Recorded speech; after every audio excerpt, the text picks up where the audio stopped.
미국과 이란이 2주간의 휴전에 전면적으로 합의를 했습니다. 글로벌 금융시장이 일제히 반등했고요. 국제유가는 약 6년 만에 최대폭으로 급락했습니다. 뉴욕의 3대 지수도 일제히 강세를 보였는데요. 다우지수가 2.85%, 나스닥은 2.8%, S&P 500이 2.51%, 나란히 2%대 강세로 마감을 했습니다. 오늘 시장에 자금이 흘러간 방향도 한번 체크해 보시죠. 히트맵을 통해서 살펴보겠습니다.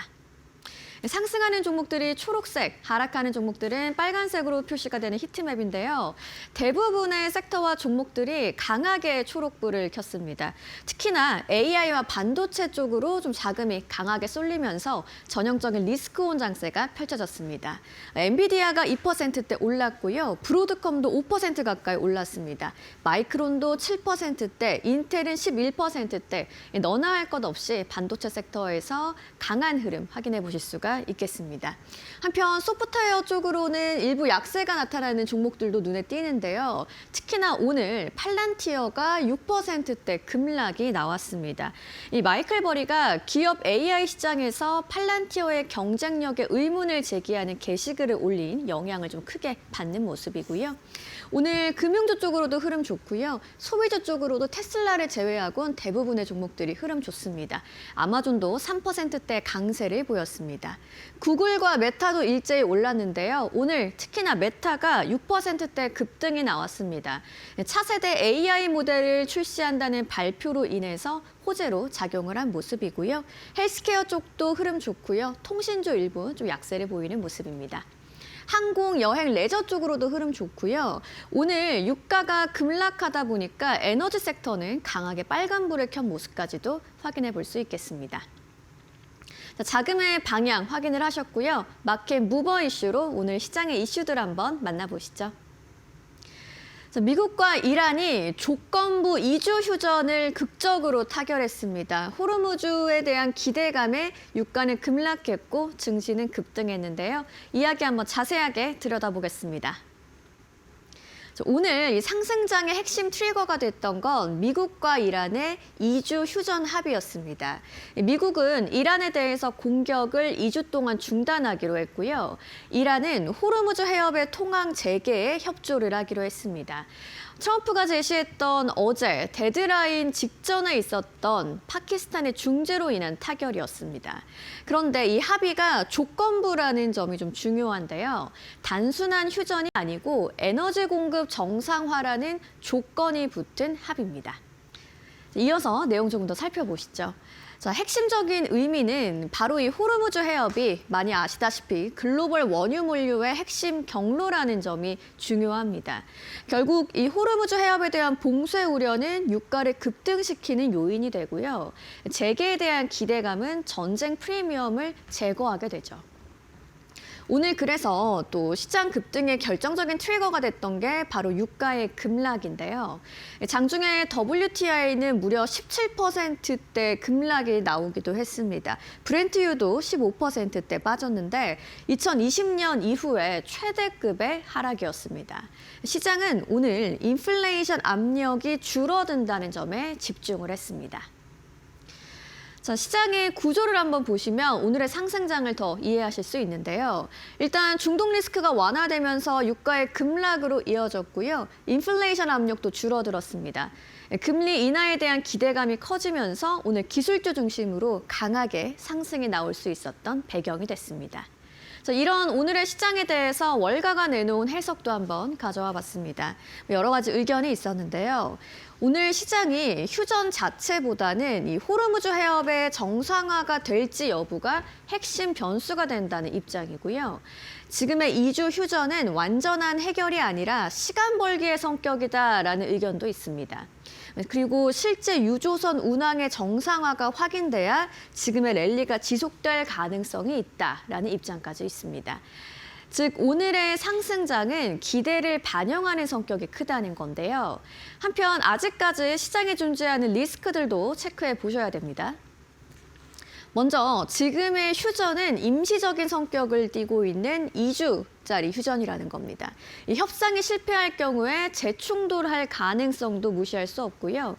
이란 측의 반발도 존재합니다. 특히나 미국이 핵심 조항 합의를 벌써 일부 위반했다는 주장까지 나오고 있고요. 이스라엘 변수도 남아 있습니다. 필요할 경우에 군사 행동을 재개할 가능성까지 내포가 돼 있는 상황인데요. 특히나 좀 핵심적으로 체크할 포인트입니다. 오늘 장중에 우리 시간으로 한 4시 반쯤 이스라엘이 협상을 위반했다면서 이란이 호르무즈 해협을 다시 봉쇄하겠다는 이야기를 전했습니다. 앞으로도 실제 호르무즈 해협의 운항이 제대로 재개가 될지 여부가 가장 중요하다고 볼 수 있겠습니다. 즉, 아직 전쟁이 종료된 건 아니고요. 오늘의 강한 상승장은 유가 하락으로 인한 금리 완화라는 기대감이 선반영됐다라고 볼 수 있겠습니다. 호르무즈 해협을 둘러싼 전쟁 리스크 완화에 대한 기대감 있었고요. 한편 오늘 연준도 FOMC 의사록을 공개했는데요. 인플레이션 둔화 지연에 대한 경고가 있었습니다. 일부 위원들은 에너지 가격이 상승할 경우에는 금리 인상에 대한 필요성까지 제기를 했는데 전쟁 리스크가 완화되면서 앞서 살펴보신 것처럼 오늘 유가가 급락하는 흐름이 나타났죠. 인플레이션 우려는 오히려 좀 완화가 되면서 오늘 결과적으로 시장의 영향은 상당히 제한적이었고 거의 없었다고 볼 수 있겠습니다. 시장을 움직인 이슈 살펴보셨고요. 종목들의 이야기도 만나보시죠. 마켓 무버스탁 조민재 앵커가 준비했습니다. 시장을 움직인 마켓모브 스탁 바로 보도록 하겠습니다. 오늘 전반적으로 기술주, 특히나 M7에 다시 한번 매수세가 유입된 하루였죠. 우선 메타, 오늘 나스닥의 주인공이었습니다. 거의 6.5%, 장중에는 7% 가까이 급등하는 모습 보여주기도 했는데요. 이 새로운 AI 모델 뮤즈 스파크가 드디어 공개가 됐습니다. 이거 뭐지 처음 들어보는데 하시는 분들을 위해서 공개 전까지 아보카도라고 이 코드명으로 불렸던 모델이다라고 말씀을 드리면 바로 이해가 되실 겁니다. 앞으로 페이스북과 인스타그램 등에 적용이 될 예정이고요. 시장이 이렇게까지 환호했던 이유가요. 성능 지표를 딱 봤는데 제미나이, GPT, 이 클로드를 전부 다 능가하는 수준인 것이 확인이 됐습니다. 덕분에 오늘 메타 큰 폭으로 올랐고요. 오늘 반도체 단도 상당히 움직임이 좋았었죠. 물론 기본적으로는 유가 하락의 영향을 받기도 했지만요. 또 뱅크 오브 아메리카가 깜짝 놀랄 만한 리포트를 하나 발간했습니다. 올해 전 세계 반도체 시장 매출이 1조 3천억 달러에 달할 것이다. 이 우리 돈으로 2천조 원에 육박할 것이란 분석을 내놨는데요. 특히나 엔비디아와 브로드컴, AMD를 꼭 집어서 이 세 종목이 그 주축이 될 것이라고 지목을 했습니다. 이 유가 하락과 맞물려서 오늘 반도체 단이 급등했었던 주요한 이유고요. 브로드컴과 AMD는 5% 가까운 상승이 나오기도 했었죠. 다만 오늘 팔란티오를 중심으로 이 기업용 소프트웨어주들은 급락세가 나왔습니다. 이 영화 빅쇼트의 주인공 마이클 버리가 또다시 이 팔란티오를 저격한 건데 이 저번에도 한번 저격을 한 적이 있었죠. 이 AI 모델의 그럴싸한 포장지만 두른 컨설팅 기업이다라고 저번에는 비판을 했었는데 이번에는 엔트로픽이 팔란티오의 고객 시장을 잠식하고 있다. 쉽게 얘기해서 팔란티오의 밥그릇을 뺏고 있다고 지적했습니다. 이것 때문에 오늘 기업용 소프트웨어주들 계속해서 하락하는 움직임이 나타났고요. 이렇게도 해석을 해볼 수가 있겠죠. 휴전으로 국채 금리가 급락하면서 AI 반도체 또 하이퍼스케일러주들은 급등했지만 그동안 이 기술주들 중에서 좀 나름대로 전쟁 방어주 역할을 했었던 소프트웨어주들은 급락했다라고 평가해볼 수도 있겠습니다. 이어서 오늘은 휴전 영향이 굉장히 강한 하루였었죠. 가장 먼저 휴전 수혜주들 한번 모아서 보도록 할 텐데요. 인텔이 11% 이상 굉장히 강하게 올랐습니다. 반도체 단 안에서도 이 헬륨 수급의 영향을 직접적으로 받는 파운드리 그리고 메모리 기업들이 특히 강세를 보인 건데요. 같은 파운드리 기업인 TSMC 주가도 6% 가까이 급등했고요. 이 메모리주인 마이크론, 샌디스크, 웨스턴 디지털 주가는 거의 7%에서 9% 폭등이 나왔습니다. 이미 어제 우리 시장에서도 반영이 된 그런 이슈였죠. 또 델타항공 3% 이상 올랐고요.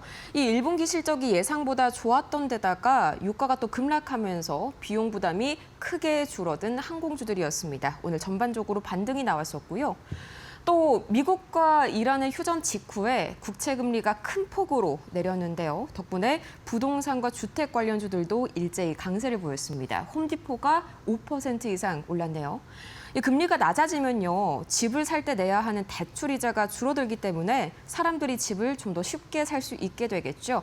당연히 관련 주택, 부동산주들이 상승할 수밖에 없었던 환경이었습니다. 한편에 이 휴전 여파로 인해서 급락한 종목들도 분명히 있었을 텐데요. 대표적인 게 바로 에너지주겠죠. 특히 엑스모빌은 오늘 악재가 한 가지 더 있었습니다. 이 이란 전쟁으로 페르시아만 지역에 있는 생산시설이 거의 마비가 된 상태인데요. 이것 때문에 1분기 이 전 세계 에너지 생산량의 6% 가까이가 그대로 증발했다는 소식이 같이 나왔습니다. 오늘 5% 이상 전반적으로 에너지주들 급락하는 모습이 나왔고요. 이 화학 비료주들도 이 휴전 기간 동안에 호르무즈 해협이 다시 열릴 수 있다는 기대감에 이 비료 가격이 하락했고요. 당연히 그동안 가격이 올랐었던 것에 수혜를 입었던 화학 비료주들은 일제히 하락하는 모습들이 나왔습니다. 이 정리를 해보자면 휴전 영향으로 항공주와 반도체주, 주택 관련주들은 크게 올랐지만 이런 화학 비료주나 에너지주들은 급락하는 하루였다. 오늘은 전쟁 이슈에 시장이 좌우된 하루였다. 정리를 해볼 수가 있겠습니다. 이어서 이 가장 중요한 원자재 가격과 매크로 흐름까지 보도록 할 텐데요. WTI가 이렇게까지 급락한 게 정말 얼마 만에 보는 건지 모르겠습니다. 15% 가까이 급락하면서 어느덧 90달러 선 중반까지 내려온 WTI. 이 덕분에 원달러 환율도 순식간에 진정되는 모습인데요. 거의 20원 가까이 내렸습니다. 이 우리나라는 제조업 기반이지만 미국과는 다르게 또 산유국은 아니죠. 상당히 유가의 영향을 크게 받을 수밖에 없는 그런 경제 구조인데 여기서도 바로 진정되는 게 확인이 되네요. 이어서 비트코인 가격이 또 3% 이상 크게 오르면서 7만 1,000달러 선을 다시 한번 돌파했습니다. 이란이 호르무즈 해협 통행료를 이 비트코인으로 결제하게 하는 방안을 검토 중이다. 이런 소식이 나왔는데요. 덕분에 다시 한번 비트코인의 매수세가 몰렸고요. 이란 전쟁이 이 진정 국면으로 접어들게 되면서 금 가격은 오르고 미 국채 금리는 하락하는 모습들이 차례대로 나왔습니다. 지금까지 뉴욕 증시 마감 상황 봤습니다.